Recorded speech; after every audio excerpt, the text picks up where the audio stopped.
After winning the election, U.S. President-elect Donald Trump named Elon Musk to a role aimed at creating a more efficient government, handing even more influence to the world's richest man who donated millions of dollars to helping Trump get elected. Oh, let me tell you, we have a new star.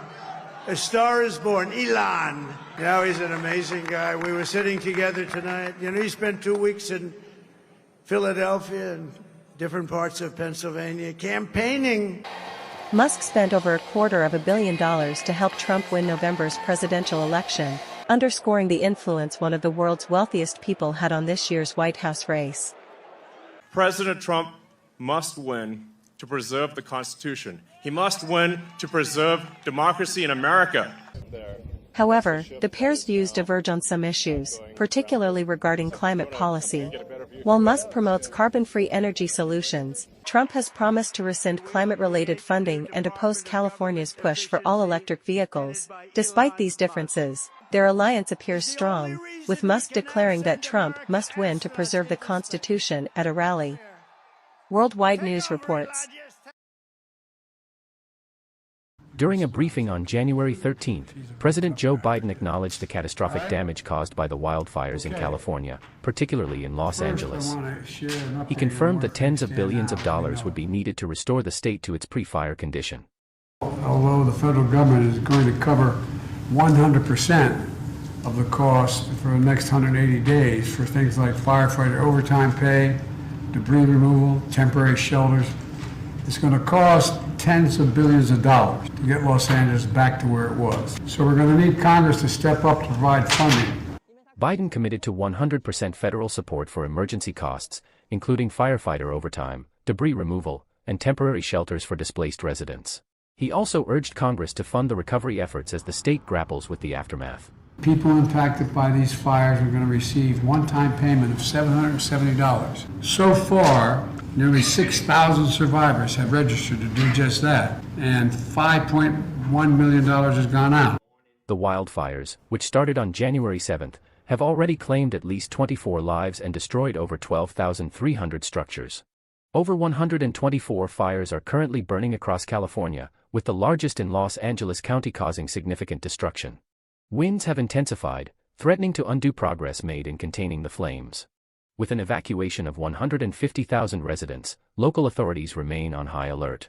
The National Weather Service predicts that high winds and low humidity will continue to fuel the fires in the coming days, especially in the mountainous areas surrounding Los Angeles. The city remains under a red alert until Wednesday. Worldwide News Report.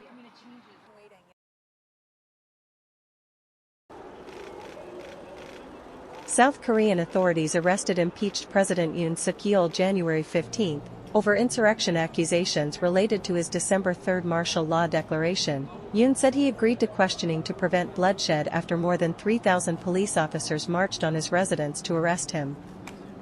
저는 오늘 이들이 경호 보안 구역을 소방 장비를 동원해서 침입해 들어오는 것을 보고 불미스러운 유혈 사태를 막기 위해서 일단 불법 수사이긴 하지만 공수처 출석에 응하기로 했습니다.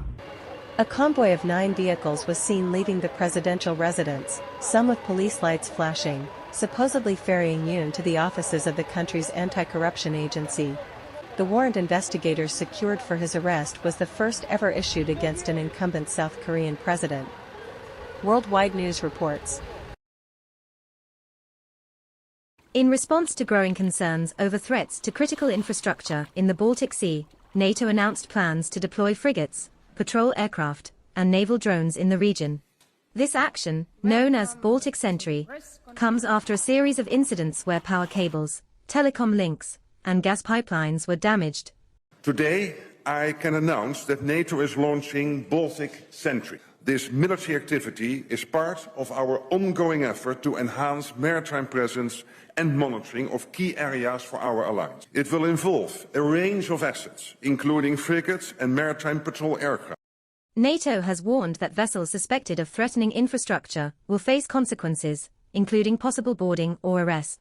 Safeguarding Our infrastructure is of utmost importance. Not only is this crucial for energy supply, whether from power cables or pipelines, but more than 95% of internet traffic is secured via undersea cables. Meanwhile, a Panama-flagged tanker carrying Russian oil has been stopped off Germany's Baltic Sea coast after it was found drifting and out of control. The tanker, which had been heading from Russia to Egypt, had reportedly damaged underwater cables while dragging its anchor. German authorities continue to monitor the situation. NATO and its members are considering new sanctions on Russia's shadow fleet in the area, aiming to protect vital undersea infrastructure. Germany's Foreign Minister Baerbock called out Russia for using old tankers to bypass sanctions, raising new security concerns in the Baltic region. Worldwide News reports.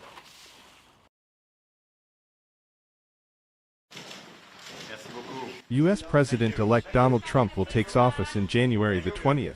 He has pushed for a ceasefire and negotiations to end the Russo-Ukrainian war quickly, and Ukraine President Volodymyr Zelenskiy also said on December the 19th that Ukraine hopes to have the Trump on its side. I think that President Trump is a strong man, and I want very much to have him on our side. For me, it's very important. I want to discuss with him more details about this war. I think it's very important. Trump has indicated in the period of election that he'll end the war in no more than 1 day. I will have the disastrous war between Russia and Ukraine settled. It will be settled quickly. I will get the problem solved, and I will get it solved in rapid order, and it will take me no longer than 1 day. Although Russian didn't believe that Trump can do it. The Ukrainian crisis cannot be solved in 1 day. That's objective. But he still mentioned that he and Putin are good friends. And I also have a very good relationship, as you know, with President Putin. And I think if we win, I think we're going to get it resolved very quickly. I really think we're going to get it resolved. Subsequently, Trump said on December the 16th he would talk to Putin and Zelenskiy about bringing the war in Ukraine to an end, saying he is troubled by images of carnage from the conflict. As of now, Zelenskiy and Putin have expressed willingness to negotiate. However, the outcome still needs to be closely monitored. Worldwide News reported. As U.S. President-elect Donald Trump prepares for office, his team, led by incoming National Security Advisor Mike Waltz, is calling for Ukraine to lower its conscription age in an effort to stabilize the front lines ahead of potential negotiations with Russia. Waltz emphasized that the U.S. wants Ukraine to mobilize more troops, especially in light of ongoing manpower shortages. While Ukraine has already reduced the conscription age from 27 to 25, President Zelensky made the comment at a press briefing with German Defense Minister. He has resisted further lowering the age, citing that partner countries needed to supply more weapons before Ukraine could consider lowering its draft age. І тому, коли ми кажемо про збільшення кількості наших людей, ще збільшити, ми повинні розуміти, що це, по-перше, немає на сьогодні відповідного укомплектування бригад. Ми повинні укомплектувати свої бригади відповідною технікою. Всі ці запити є у наших партнерів. Я думаю, що це найголовніше. Meanwhile, Russia has noticed a shift in Trump's rhetoric regarding the war in Ukraine. Russian officials, including Foreign Minister Sergei Lavrov, have welcomed Trump's recognition of the realities on the ground, especially with his acknowledgement that it's unlikely all Russian forces will be expelled from Ukraine, including Crimea. В целом растет понимание. Вот почему появилось, что дело не в Украине, а дело в том, что Украину используют, как хотели, так и сейчас используют, для того, чтобы ослабить Россию. The Kremlin is open to a potential meeting between Putin and Trump once he assumes office. With Russia controlling significant parts of Ukraine, Moscow is preparing to consider Trump's ideas for ending the conflict diplomatically. Worldwide News report.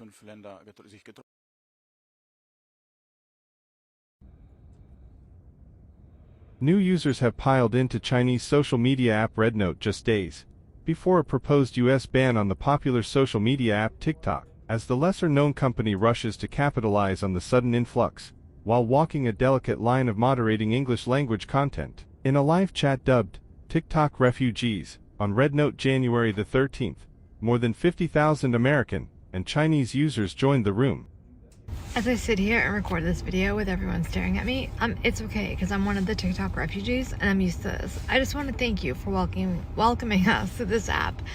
If we do anything wrong, just let us know because we're used to making videos where we dance and do stupid stuff. Such impromptu cultural exchanges were taking place all across RedNote, known in China as Xiaohongshu, as the app surged to the top of U.S. download rankings this week. The share prices of some China-listed companies that conduct businesses with RedNote, such as Hangzhou Onechance Tech Corp., surged as much as 20% on Tuesday, hitting the daily limit. I moved because I really believe the ban's happening, where a lot of people don't believe it is, and they're still over there. But I went to RedNote because one of my friends referred me to it, and I just think it's great. TikTok is currently used by about 170 million Americans, roughly half of the country's population, and is overwhelmingly popular with young people and the advertisers looking to reach them. Worldwide News reports.